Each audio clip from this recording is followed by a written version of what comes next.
소소한 듯하지만 결코 소소하지 않은 문제를 연구해보는 시간이죠. 소소한 문제 연구소 시간입니다. 오늘 2월 4일과 5일 양일에 걸쳐서 우리나라 최초로 한국과 아프리카 정상회의가 개최된다고 합니다. 최초래요, 최초. 그래서 우리가 아프리카 여러 가지 교류를 하고 있는 줄 알았는데 이런 회의는 좀 처음이었나 좀 싶기도 하고 여러 가지 생각이 듭니다. 그래서 오늘 우리 송태진 작가님을 모셨는데 일단 작가님은 어떻게 아프리카를 공부하게 되셨는지 궁금한데요. 네. 예전에 대학 다닐 때 아프리카의 부룬디라는 나라에 1년 동안 해외 봉사를 다녀왔습니다. 부룬디가 아프리카에서도 가장 가난한 나라라고 알려져 있거든요. 예. 그런데 제가 거기에서 지낼 때 너무 재밌게 잘 지냈어요. 그래서 이제 봉사 마치고 돌아오면서 좀 내가 아프리카에서 더 있으면서 할 수 있는 일이 없을까 생각하다 보니까 영상 배우면 아프리카 왔다 갔다 할 일이 많겠다 싶어서 영상 공부하고 이제 아프리카 케냐에 있는 현지 TV 방송국에서 한 5년 정도 근무하고 그러면서 이제 국내 언론사의 해외 리포터 활동도 하면서 그러면서 이제 지냈었습니다. 케냐 방송국에서 5년이나 일을 하셨다고요? 네, 그렇습니다. 와. 이런 사람들을 우리는 복제해야 돼요. 그래야지 우리나라의 힘이 강해질 거예요. 그냥 마음 먹으면 그냥 그대로 쭉 밀고 나가시는 성격이시군요. 고민도 하고 했었는데 네. 역시 그 케냐에 가기 전까지 한국에서 몇 번도 왔다 갔다 했었는데 네. 갈 때마다 좋더라고요. 그래서 잊지 결정을 못해서. 했었고 그렇게 이제 재밌게 지냈었는데 코로나 때문에 어떻게 하다 한국에 와서 지금 머물고 있습니다. 그래서 저희들은 감사하죠. 이렇게 계시니까 아프리카 얘기도 들을 수 있고. 그럼 앞으로 또 가서 활동을 하실 생각인가요? 네, 꼭 기회가 된다면? 다시 제 인생 여정 중에는 계획이 있는데 그 사이에 저희 아들이 태어나서 얘가 좀 커야 될 것 같습니다.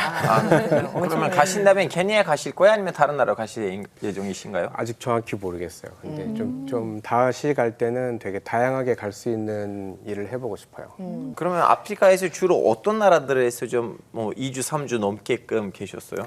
저는 이제 케냐 중심으로 있었고 부룬디에서도 이제 1년 넘게 있었고 에티오피아나 뭐 잠비아나 탄자니아나 한 10여 개국 정도 또 다녔었습니다. 많이 다니셨군요, 정말. 인증은 되셨습니다. 이제 월드 시사 W에서는 뭐 연설하실 수 있는 인증 절차였어요, 방금. 고맙습니다. 어쩐지 취재를 하시더군요. 네, 오늘 아프리카에 대해서 하고 싶은 얘기가 굉장히 많으실 것 같은데 그래서 오늘 주제는 뭔가요, 작가님? 오늘 주제를 카리브 아프리카라고 한번 해봤습니다. 카리브 아프리카? 카리브는 동아프리카에서 널리 쓰이는 스와힐리어로 뭐 환영합니다, 뭐 웰컴 그런 느낌이거든요. 네. 가까워진다 그런 의미인데 지금 아프리카에서 정상들이 한국으로 오시는데 그분들께 환영한다 이렇게 말씀하면서 오시는 분들이니까 우리가 좀 더 그분들을 알아야 되지 않을까 해서 그렇게 한번 해봤습니다. 네. Annoncé donc l'envoi de Aaron Fair, an official talker. African passport and the rule. High five song. That's fight for the party. Wearing our different costumes.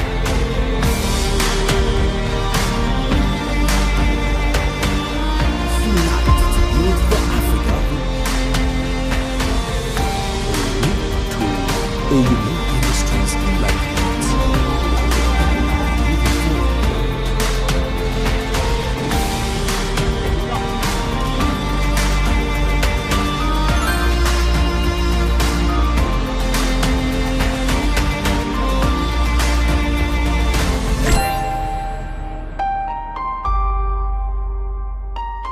보통 이렇게 아프리카 하면 어떤 이미지가 가장 먼저 떠오르세요? 사실 되게 많이 하는 질문이긴 하는데 여러분은 여기 계신 분들은 되게 전문가시고 많이 국제정세도 아시지만 그래도 먼저 떠오르는 게 있으시잖아요. 선생님보다 아프리카 덜 가는 것 같긴 하는데 저 솔직히 아프리카에 태어났어요. 네. 공고 킨샤사에 태어났고 킨샤사. 그리고 고등학교 때 3년 동안 그 세네갈에서 살아봤어요. 근데 그 전에 프랑스 사람들, 약간 미국 사람들 아프리카 어떻게 생각하는지 약간 잠깐 들어봤는데 사람들 약간 가난하다. 그리고 약간 뭐 그렇게 똑똑하진 않다 그런 이미지 많고 그리고 제일 많이 들었는 질문은 아프리카에서 차 있어요? 아니면 코끼리를 타고 학교 가요? 이런 질문은 꽤 있었어요. 근데 지금은 모르겠지만 저 사람들이 악어 다녀요. 악어. 코끼리 아니겠지. 코끼리는 대국기예요. 아프리카도 코끼리 있어요.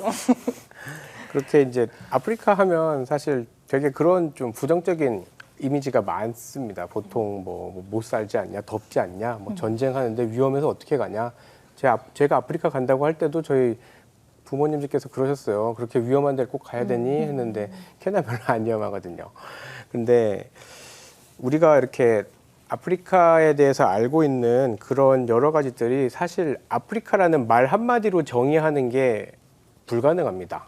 예, 아시다시피 아프리카는 UN 기준 54개국이 모여 있는 엄청 큰 대륙이고 우리나라 아프리카 북단에 있는 이집트의 알렉산드리아에서 남단에 있는 남아프리카 공화국 케이프타운까지 그 정도면 7,300km 정도 되는데 그 정도면 서울에서 이라크 바그다드까지 거리거든요. 거의 아시아예요, 아시아. 네, 엄청나게 큰 넓이의 대륙인데 아프리카 사람은 이럴 거야 어떨 거야 하는 말이 사실 되게 안 맞는 거거든요. 그 안에 언어가 2,000개가 넘게 사용되고 있고 그만큼 또 민족 집단들이 굉장히 많이 있고 그래서 만약에 아프리카 하면은 사실 공통적으로 그들을 묶기가 굉장히 어려워요.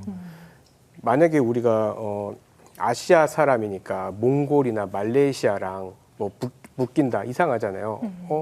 제가 뭐 미국이나 뭐 프랑스 사람을 만나는데 저 한국에서 왔습니다 했더니 그분이 아시아에서 오셨으면 몽골 사람처럼 말 잘 타시겠네요. 아까 뭐 코끼리 얘기한 것처럼 뭐 말레이시아처럼 뭐 정글에 오랑우탄 있고 그렇지 않아요? 한국에 뭐 이렇게 물어보면 이상하잖아요. 그런 것처럼 아프리카도 굉장히 다양하고 너무너무 다른데 그거를 하나로 묶어서 우리는 아프리카는 이럴 거야 라고 생각하는 경우가 너무 많은 거죠. 근데 그런 이미지들이 고정관념들이 사실 예전에 식민 지배를 했었던 서양 나라들이 그 당시 식민 지배할 때 당시에 그 낙후되고 가난하고 부정적인 그 이미지를 만들어서 그것들이 이제 미디어를 타고 계속 내려오면서 이어졌다고 이렇게 보고 있거든요. 그래서 우리나라로 치면은 옛날 뭐 구한말 때 얘기를 아직까지 하고 있는 거예요. 뭐 부시맨처럼 뭐 정글에 있니, 뭐 독침 쏘니 막 그런 얘기들. 사실 그게 정말 너무나 옛날 얘기니까. 네. 근데 이제 우리가 새로운 손님들이 이렇게 아프리카 정상 손님들이 한국에 오시고 하시는데 언제까지 그런 신화 같은 옛날 얘기를 하고 있을 수 없으니까 이제 좀 새로운 얘기, 좀 최신 얘기 업데이트 할 때가 된 것 같습니다. 네. 작가님, 이 아프리카와 우리나라 이 정상회의를 연다고 하는데 이게 최초라고도 하고 약간 말씀하신 것처럼 아프리카 전체와 한국 이것도 뭔가 이게 등가가 되는 건가? 약간 이런 생각도 들고 여러 가지 의미와 맥락이 있을 것 같아요. 좀 설명을 해주시면요. 네, 이번 한 아프리카 정상회의는 주제가 한국과 아프리카가 함께 만드는 미래, 동반 성장, 지속 가능성 그리고 연대 이게 주제입니다. 그래서 함께 잘 살아보자 뭐 그런 느낌인데 6월 4일부터 5일까지 이틀 동안 일산과 서울에서 진행을 하는데요. 근데 이게 좀 이상하잖아요. 뭐 한두 나라가 모이는 것도 아니고 엄청 많이 이제 한 번에 오시니까 네. 이런 식으로 행사를 중국이나 일본에서 또 많이 했습니다. 또 인도에서도 했었고요. 그러니까 아프리카 여러 나라들이 모일 때 한 나라 이제 모이는 경우도 있으나 이번에 우리나라에서는 앞에 중국이나 일본에서 이렇게 했던 것처럼 한번 다 같이 모여서 다 같이 어젠다를 만들고 함께 응원하겠다, 지원하겠다 그런 의미가 있는 것 같아요. 작년에 러시아에서 만났잖아요. 네, 그런 식으로. 네. 작년에 작년이었군요. 이때. 네. 맞습니다. 중국에서는 2018년이었습니까? 그때 54개국 가운데 53개국이 네. 참가해서 진짜 엄청나다 이런 네. 얘기 있었죠. 그때 한 나라 빠진 나라가 이제 지금 나라 이름을 바꾼 에스와티니. 그 나라는 지금 대만하고 수교하고 있어서 안 갔는데 네. 다 갔다는 건 정말 대단한 거죠. 우리나라도 이번에 꽤 많은 나라에서 정상들이 오실 걸로 생각하고 있는데 그분들이 오셨을 때 우리나라에서 왜 올까 생각해 보면 뭐 와서 막걸리 맛있습니다. 뭐 불고기 같이 하시죠. 이런 얘기 하려고 오시는 게 아니라 뭔가 얻을 수 있는 게 있으니까 우리나라에 오시는 것이고 우리도 그분들에게 받을 게 있으니까 그분들을 초대하는 건데 꽤나 우리가 서로 주고받을 수 있는 게 많이 있어요. 아, 그래요? 네. 네. 이게 되게 대단한 국제 행사입니다. 어떻게 보면. 그렇죠. 그래서 왜 가까워지려고 하는 걸까 보면 가장 많이 하는 얘기가 자원 부국이다. 아프리카의 자원이 굉장히 많이 있다는 건 이제 다들 아실 거예요. 근데 그 자원이 그냥 많이 있는 게 아니라 압도적으로 많이 있습니다. 다른 대륙들에 있는 자원들을 여러 가지가 있지만 석유 같은 것도 물론 당연히 있고 또 모잠비크 같은 곳에는 세계 최대 천연가스 매장지가 또 이제 발견이 됐고요.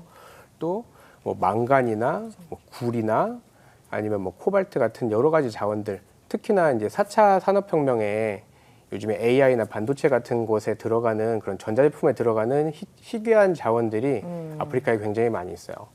그러다 보니까 이제 그런 것들을 먼저 선점하기 위해서 당연히 중국이 예전부터 이렇게 외교 관계를 굉장히 잘 쌓아오고 있고 또 일본도 따라가고 있고 당연히 우리나라도 제조업 기반이 크고 네. 또 여러 가지 우리는 또 이런 자원을 수입해서 가공해서 또 재판매하는 걸 되게 잘하잖아요. 그런 산업에 있어서 아프리카가 정말 빠질 수가 없다. 만약에 지금부터 이런 외교 관계를 닦아놓지 않으면 나중에 정말 뭐 중국이나 일본이 독점할 수도 있는 것이고 그때 되면 더 자원을 얻기가 힘들겠죠.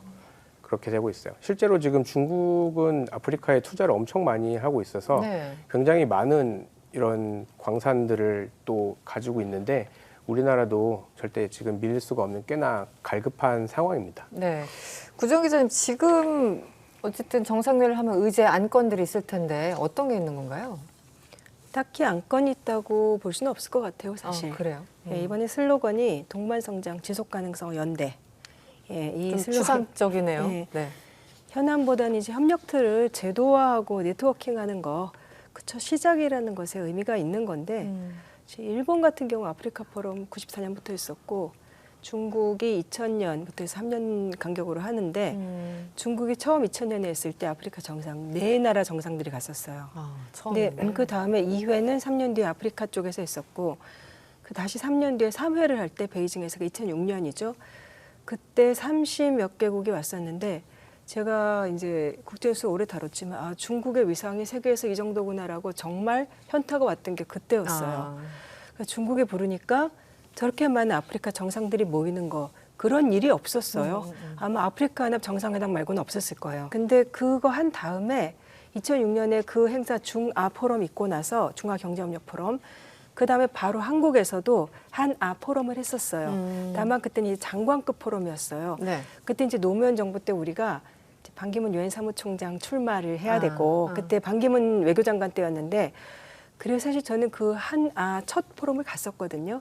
근데 그때만 해도 이제 뭐 정상급은 이제 별로 안 왔었고 이제 대체로 이제 그 자체가 장관급 포럼이고 그랬는데 그다음에 한국에서도 그래서 이거를 한아 포럼을 해보려고 굉장히 많이 애를 썼었어요. 장관급 그 대사들 참석하고 이런 것들도 그동안 4번인가 했었고 그래서 굉장히 많이 애를 썼는데 이제 작년에 우리가 아시다시피 엑스포 유치 경쟁에서 성적이 좀 매우 안 좋았잖아요. 네. 그래서 걱정을 많이 한 것도 사실이에요. 그런데 이번에 보니까 어쨌든 이번에 참가국들이 꽤 많고 한국에도 외교부에서 공식적으로 발표는 하지 않았지만 아마 들리는 말로는 정상급 참석이 한 20여 명 된다 이상 될 거다라고 하니까 사실 처음 하는 것 치고는 굉장히 어떻게 보면은 예, 좀 섭외를 굉장히 잘한 거고 네. 그다음에 그렇게 된 데에는 이제 한국과 친해지려고 하는 것들이 굉장히 많이 있어요. 우리 물건 팔 곳으로만 봐서는 이 관계가 장기적으로 갈 수가 없어요. 네, 네. 그다음에 아프리카가 한국을 좋아하는 면들이 사실은 최근 한 10년 사이에 굉장히 많이 생겼어요. 근데 그래서 우리가 무언가를 줘야 되는데 그러면은 중국이나 미국이나 사실 일본은 개발협력 차원에서 돈은 많이 줬는데 정치적으로 무언가를 성과를 거둬내고 하지는 못했었어요. 근데 중국은 그런 면에서 굉장히 성과가 많았지만 한때 뭐 차이나 아프리카라고까지 했었으니까. 그런데 그 대신에 그거에 대한 반작용들도 좀 있었죠. 반감도 좀 많이 있고. 근데 우리가 한다면 미국이나 중국 같은 대규모의 지원 이런 것들은 아니더라도 우리만이 해줄 수 있는 역할. 근데 그게 결국은 바닥에서부터 빈국에서 이렇게 발전된 나라가 된 거, 그 경험을 공유받고 싶어하는 나라들이 굉장히 많고, 근데 그게 그렇지 않으면 어떻게 되느냐? 그걸 못 해주면은 러시아가 중아 포럼 하는 거 보고 부러워서 러시아도 했죠. 아프리카 포럼을 했는데 2019년에 이제 소치에서 처음 했고 그 다음에는 잘 안 됐고 네. 그 다음에는 우크라이나 침공하면서 지금은 그것은 거의 불가능에 가까운 상황이 되어버렸죠. 그래서 이게 한번 하는 것에 지금 우리가 어쨌든 첫 단추를 열심히 노력해서 잘 끼우고 있는데 우리가 어떻게 무엇을 나눠줄 수 있을 것인가 쪽을 먼저 고민해야 되는 상황이에요. 지금은. 네. 어쨌든 이 당장 뭐 투자가 됐던 뭐 지원이 됐던 협력이 됐던 그건 이제 수식어고 전 놀랬던 게 그 우크라이나 침공 당시에 러시아 즉각 철군을 요청하는 예. 결의안 당시 유엔에서 결의안 투표가 있었는데 아프리카에서 한 절반 정도가 기권하거나 뭐 반대하거나 이래서 그동안 러시아가 아프리카 또 공들인 게 이런 데서 또 발휘되는 건가 이런 생각도 한번 공을 해봤습니다. 들이긴 했는데 러시아 같은 경우는 최소 비용으로 최대한도의 정치적인 효과를 뽑아냈다고들 해요. 그러니까 한마디로 군사자문단 몇 명씩 보내주면서 그래서 무슨 미국을 굉장히 긴장하게 만들면서 실제로는 뭐 사실 해준 게 많지는 않은데 네. 이제 아프리카 국가들이 서방 일변도의 외교 정책에서 많이 벗어나고 있어요. 사실 우리가 어떻게 보면은 빈틈을 뚫고 들어갈 수 있는 것도 그런 영역인데, 그러니까 그래서 아프리카 국가들이 그 미국에서 예를 들면 흑인 시위가 있었을 때 다 같이 이것은 식민지 그다음에 노예제 시절부터 거슬러 올라가는 불의의 문제다라고 같이 목소리를 내고 그다음에 이제 뭐 미국이라든가 누군가 서방에게 휘둘리지 않는 모습. 그래서 어떻게 보면 그것은 러시아가 많이 아프리카를 장악했다라기보다 이렇게 그 아프리카가 독자적인 목소리를 내야 된다라고 보시면 될 것 같고, 네. 그다음에 한국이 또 저런 게 있어요. 이게 아프리카가 한마디로 유선 전화가 안 깔린 상태에서 인프라가 없는 상황에서 이제 전부 다 핸드폰을 들고 다니는 일종의 퀀텀 점프를 한다라고 하는데. 스타트업들이 너무 많이 생기는데 이제 그런 면에서 한국이 이제 IT 강국으로 인식이 되고 있잖아요. 그런 쪽에서의 협력을 많이 바라죠. 이번 정상회의 가진 의미 뭐 여러 가지 맥락이 있을 것 같은데 알파고 기자님은 어떻게 보세요? 저는 사실은 최근에 와서 걱정이 많이 했어요. 왜냐하면 결론적으로는 지금 현재 지구상에서 민주주의, 인권 같은 가치를 들고 좀 난리를 치는 나라들은 이제 안 그래도 미국하고 미국의 유럽에 있는 똘마니 국가들인데요. 근데 이 국가들은 아프리카에서 갑질하고 있어요. 갑질하다 보니까 여기에다가 반발로 이제 삽사하라에서는 이제 잇따라 쿠데타를 일으키면서 이제 부르키나파소, 말리, 다음에 이제 옆에 있는 니제르 다 거기 있는 이제 정권들이 교체됐고 미국, 프랑스 부대들에다가 이제 나가라고 했거든요. 그러면 힘의 논리에서는 빈 공간이 있을 수가 없잖아요. 네네. 하나 빠지면 거기 딴 거 들어가야 되는데 공백이 누가 없죠. 들어갔냐? 러시아가 들어갔어요. 저는 이제 러시아하고 미국을 이렇게 비교를 해서 이건 악이다 의견은 이제 전사이다 하고 싶진 않지만 결론적으로는 러시아랑 같이 지내지면 그쪽 나라에서는 과연 좀 약간 민주주의나 아니면 인권 가치가 좀 올라갈 것인가. 그래서 저는 아프리카 국가들은 뭐 미국하고 프랑스란 아니면 다른 유럽 국가들이랑 그 관계는 좀 약간 안 좋은 방향으로 발전할 수도 있다는 걸 알고 있지만 그렇다고 해서 또 다른 나쁜 영향을 끼칠 만한 요소가 들어오면 안 된다고 보거든요. 그런 차원에서 봤을 때는 한국이나 여기서 좀 언급하면 안 되긴 하지만 좀 약간 냉정하게 얘기를 하자면 뭐 일본이나 네. 이렇게 좀 약간 아프리카란 네. 안 좋은 지역이 없지만 안 좋은 기억이 없지만 그래도 좀 약간 인권이나 아니면 민주주의를 좀 약간 지향을 하고 그리고 비교적으로 해외에 나가서 양심 없는 양땡치 짓들 하지 않는 나라들이 그 나라들이랑 경제적인 협력을 하면 네. 그 나라들한테도 도움이 되지 않을까. 왜냐하면 중국이나 러시아에 그런 적이 있다는 걸 모르긴 하지만 근데 아시다시피 중국이 가서 좀 뭘 하려고 하다가 돈을 안 받으면 또 자기 군사력을 배치하고 그런 일들 벌어지잖아요. 저도 작년에는 아프리카에 있었어요. 그 보츠와나 그리고 레소토, 모잠비크 그 남아공 이제 아프리카로 좀 보기엔 좀 그렇긴 한데 그리고 모리타니아 갔었는데 네. 거의 중국이에요. 분위기가. 아니, 라틴 글자만큼 한자가 있더라고요. 아니, 그러다 보니까 저는 이 한국하고 일본이 아프리카랑 이렇게 더 많은 경제적인 협력을 해야 된다고 보고 있어요. 그렇군요. 네. 잠비아에 갔었는데 택시를 탔는데 잠비아? 예, 아, 네. 잠비아에서 택시를 탔는데 택시 기사가 저한테 물어보는 거예요. 너희 나라 사람들은 왜 그렇게 길에다가 침을 뱉니? 그러는 거예요. 그래서 너 내가 어느 나라 사람인 줄 알고 물어보는 거야? 라고 했더니 너 중국 사람 아니냐? 해서 난 중국 사람이 아니라 나 한국 사람이다.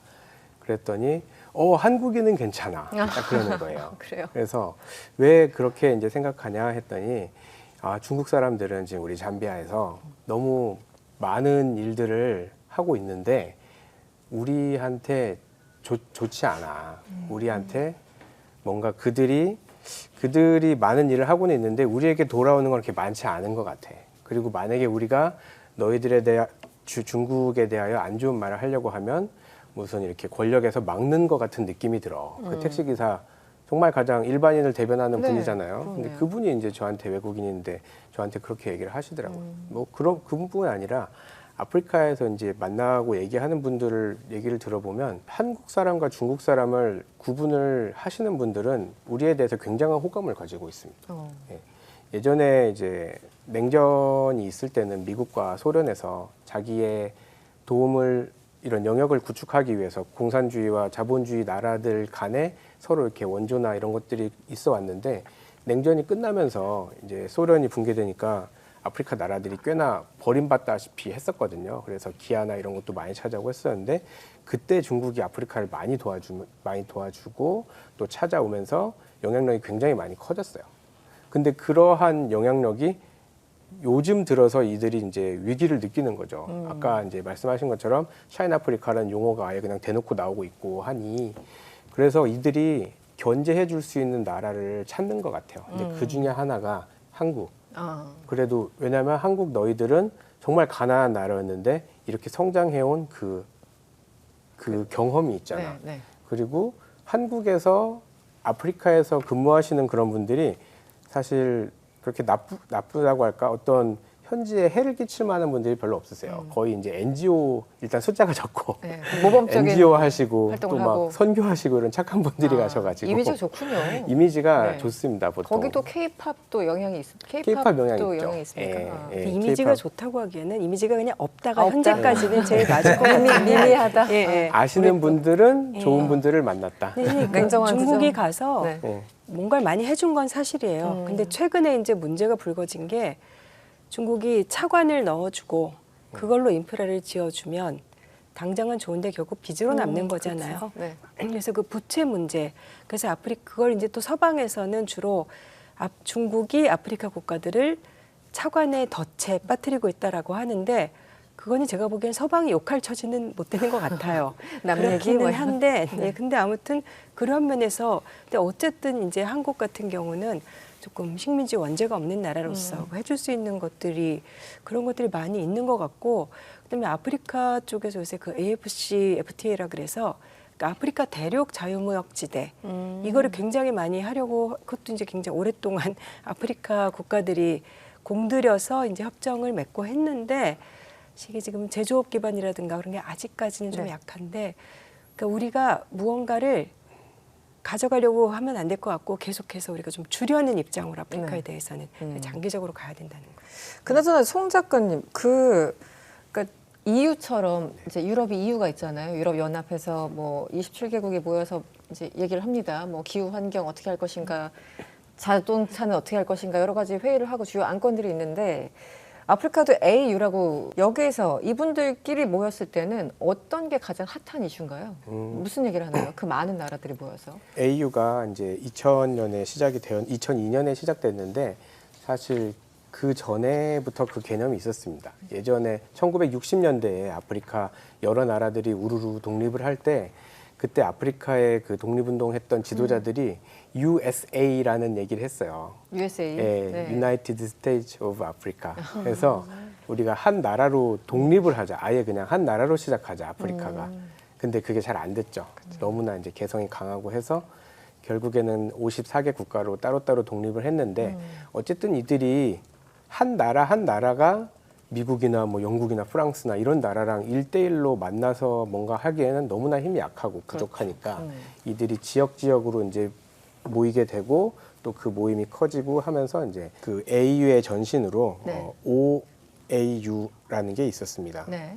이제 그런 모임이 이제 점점 커지면서 지금은 AU까지 이제 완성이 되었는데 아직 뭐 EU처럼 그렇게 딱 뭐 화폐를 통일한다거나 뭐 네, 법을 그렇게까지는. 이렇게 뭐 한다거나 그 정도 수준은 아니에요. 아직 아닌데 하지만 결국에는 더 큰 개념으로 나아가려는 그런 움직임은 있고 이들이 모이면은 아프리카 의회인 거죠. 그래서 이들이 되게 다양한 안건을 놓고 이야기를 하고 마음을 모으고 하는데 이제 갈등 같은 게 있을 때도 있어요. 최근에 아프리카에서 이스라엘과 팔레스타인 네. 그 갈등에 대해서 성명을 내놓으려고 했었는데 그 안에서 또 이제 AU 회원국끼리 또 논란도 있고 여러 가지 이야기도 있고 하면서 하여튼 아프리카의 의견을 들을 수 있는 곳은 이 AU 안에서 이들이 어떤 생각을 하고 있는지를 가장 빠르고 쉽게 정확하게 또 볼 수가 있습니다. 우리나라도 이 AU의 옵저버로 계속 참여하면서 활동을 하고 있거든요. 옵저버로 포함이 되어 있어요. 네. 그래서 최근에는 2063년까지 우리가 아프리카를 이렇게 발전시키자 아젠다를 내놓고 했었는데 이런 식으로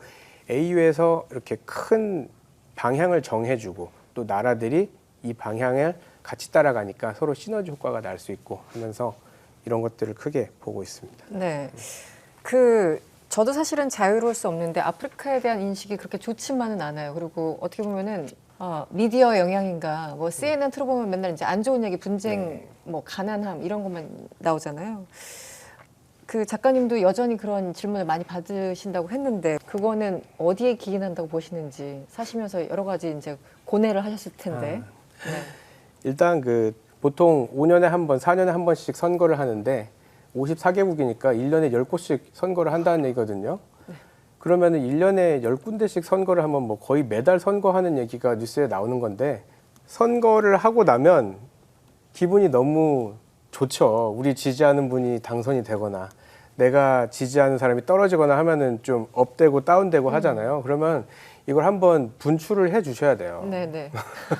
우리나라는 뭐 그렇게까지는 하지 않지만 그래서 꽤나 많은 나라에서 선거 후에 이런 폭동이 나타나는 경우가 있습니다. 근데 그거는 그 한 나라를 봤을 때는 뭐 5년에 한 번 정도인 거예요, 사실. 근데 이 50개 나라가 1년에 5년에 한 번씩 선거를 하니까 1년에 10개 나라씩 계속 선거를 하니까 미디어에는 그때마다 어느 나라 아프리카에서 폭동이 일어났다. 이런 식으로 꾸준히 정기적으로 주기적으로 뭔가 소식이 나오는 거예요. 근데 그 폭동이라는 게 엄청 크고 막 심각할 수도 있는데 사실 그냥 어느 지지자 있는 동네에서 조그맣게 네네. 캠프파이어 하는 정도일 수도 있는 거거든요. 근데 카메라로 찍어 놓으면 굉장히 무섭게 나오거든요. 그렇죠. 미디어의 힘이 또 그렇죠. 네, 제가 케냐 있을 때도 그때도 이제 좀 문제가 있었는데 현지인들은 좀 물론 심각하게 생각할 수도 있습니다. 한국엔 그런 게 없으니까요. 근데 한국이 너무 좀 안전하고 정돈된 나라인 거지 어느 정도 그 시즌만 피하면 사실 그렇게 위험하지는 않을 수 있다. 그리고 나라들마다 천차만별입니다. 그렇죠. 예, 네. 안전한 나라도 있고 또 안전한 나라에서도 위험한 지역이 또 있고 또 위험한 나라라고 했는데 또 안전한 지역이 있고 미국 같은 경우도 요즘에 뭐 LA나 네. 그런 샌프란시스코 같은데 굉장히 크고 유명한 도시인데도 길에 함부로 다니지 말라고 하잖아요. 요즘 특히 그렇더라고요. 네. 네. 그런 것처럼 아프리카도 나이로비가 유명한 곳인데 나이로비에서도 뭐 함부로 다닐 수 없는 곳이 있고 뭐 쉽게 다닐 수 있는 곳이 있고 굉장히 다양하고 한데 그 일부가 굉장히 확대되는 경우가 많고 또 여행자라면 당연히 그곳이 어느 곳인지 사전에 체크하시는 거는 당연한 것 같아요. 네. 아니, 그리고 아프리카에서 좋은 것도 잘 소개되지는 않아요. 예를 들면 제가 보츠와나에 갔었는데 보츠와나는 너무 안전했어요. 그 1인당 GDP가 2만 불이에요. 보츠와나는 사하라 있는 아프리카에서 가장 잘 사는 나라니까.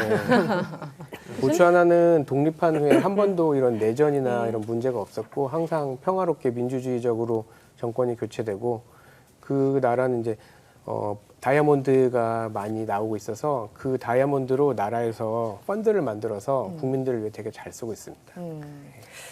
지금 뭐 정치적인 얘기도 하셨는데 사실 경제적으로도 나라마다 이 천차만별이잖아요. 경제적인 수준도 그렇고 또 주요 사업이 지금 뭐 말씀하신 어떤 자원 광물일 수도 있고 아니면 제조업일 수도 있고 경제적으로 조금 잘 사는 나라, 부유한 나라 어떤 나라들이 있나요? 보통 이제 아프리카에서 경제를 얘기할 때 우리가 나이지리아, 남아공, 또 북쪽엔 이집트, 뭐 그리고 케냐나 에티오피아 이제 이 정도 얘기를 하는데요. 이런 나라들이 그 나라가 자원을 바탕으로 잘 살 수 있게 된 나라도 있고 네. 또 이런 제조업이나 그 인근에 있는 나라들과 이런 협업하면서도 잘 살게 된 경우도 있고 또 여러 가지 경우가 있는데 사실 막 엄청나게 우리 눈에 볼 때 정말 잘 산다라고 하기엔 아직 좀 수준이 많이 부족한 게 사실입니다. 네네. 왜냐하면 독립한 지 이제 얼마 안 됐고 그 전까지는 굉장히 많이 수탈당하던 곳들이었기 때문에 인프라나 이런 게 되게 많이 부족해요. 아까도 AFC, FTA 얘기가 나왔는데 그게 영내 무역을 살리기 위해서 만드는 거거든요. 네. 근데 우리나라 같은 경우는 무역을 할 때 일본이나 중국과 무역량이 굉장히 크잖아요. 네. 가까운 나라끼리 무역도 많이 하고 수출도 많이 하고 하는 건데 아프리카는 가까운 나라끼리 수출하고 무역하기가 되게 어렵습니다. 길이 잘 안 닦여 있고 네. 또 길이 닦여 있다고 하더라도 이게 좀 보수가 잘 안 되고 이제 뭐 그런 식이다 보니까 뭐 항만도 좀 약하고 또 그래서 오히려 가까운 나라끼리 무역하는 게 외국이랑 무역하는 것보다 더 어려울 때가 있어요. 그러다 보니까 오히려. 네. 이런 AFC, FTA를 만들어서 이 영내 무역을 한번 살려보자 하면서 이제 인프라를 계속 키우고 있는데 네. 이런 잘 사는 나라들이 앞으로 네. 그런 영향을 계속 받게 될 거예요. 현재 동서남북해서 아까 말씀드린 나이지리아, 케냐, 이집트, 남아공 이런 맹주라고 할 수 있는 나라들이 들어있는데 네. 제 생각엔 이런 나라들과 또 그 옆에 나라들이 무역을 많이 하게 되면서 점점 GDP도 올라가고 또 그 나라들이 영향을 주지 않을까. 한국이 일본이나 중국의 영향을 받으면서 이렇게 성장한 것처럼 잠깐 제가 궁금한 거 뭐냐면 이제 방금 전에 정치적으로 불안정할 수도 있다고 하셨는데 그래도 좀 약간 선거 말고도 원래 좀 약간 불안정한 국가들이 좀 있잖아요. 네. 그래서 좀 약간 몇 가지 좀 구체적으로 예시를 들으시면서 얘기하시면 안 될까요? 사실 우리가 그 TV에서 볼 때 불안정한 나라라고 하면 정해져 있습니다. 네. 보통 사하라 사막 남쪽에 사헬 지대가 있거든요. 점점 사막이 넓어지고 있는 지대인데 네. 그쪽에 있는 나라들은 항상 불안했어요. 왜냐하면 거기는 일단 먹고 살기가 힘들고 또 종교가 부딪히는 곳입니다. 거기는 종교 문제로. 이슬람교와 기독교가 부딪히는 지역이고 또 나라들이 가난하니까 프랑스나 아까 말씀하신 러시아나 이런 외세에 간섭받기가 되게 쉬워요. 그러다 보니까 정치적으로도 불안정하고 그래서 뭐 쿠데타가 일어났다, 문제가 생겼다 하면 보통 그쪽입니다. 그리고 현재 아프리카 안에서 내전이나 이런 문제가 있는 나라들이 10나라가 안 됩니다. 굉장히 예전에는 되게 10개국이 많았어요. 안 예, 10개국이 안 됩니다. 예전에는 꽤 많았었는데 뭐 소말리아나 중앙아프리카 공화국이나 뭐 수단이나 뭐 말리 이런 정도의 나라뿐이고 그 외의 나라들은 야 이제 그만 좀 싸우자. 네네. 예, 우리도 민주주의 뭐 마음에 안 들면 선거해서부터 다 요즘 그렇게 싸우고 있어요. 선거로 싸우지. 네. 뭐 부정부패로 이제 부정선거를 할지언정 뭐 전쟁까지 가고 그런 케이스는 거의 없고 또 예전에 심각했던 이런 인종 갈등들도 아까 말씀드린 AU나 이런 유엔에서 적극적으로 또 중재를 하는 분위기가 있기 때문에 그렇게까지 막 넘어가지는 않아요. 그래서 심각하다. 나라 전체가 심각해서 우리가 못 갈 정도다. 그런 나라는 아예 우리가 갈 필요도 없으니 생각하실 일도 없고 여러분이 관광을 가신다거나 아니면은 한번 관심 있네 사업에 한번 진출해 볼까 하는 나라는 최소한의 그런 여행자적인 마인드만 가지고 가시면 뭐 큰 문제는 없을 거라고 봅니다. 네, 알겠습니다.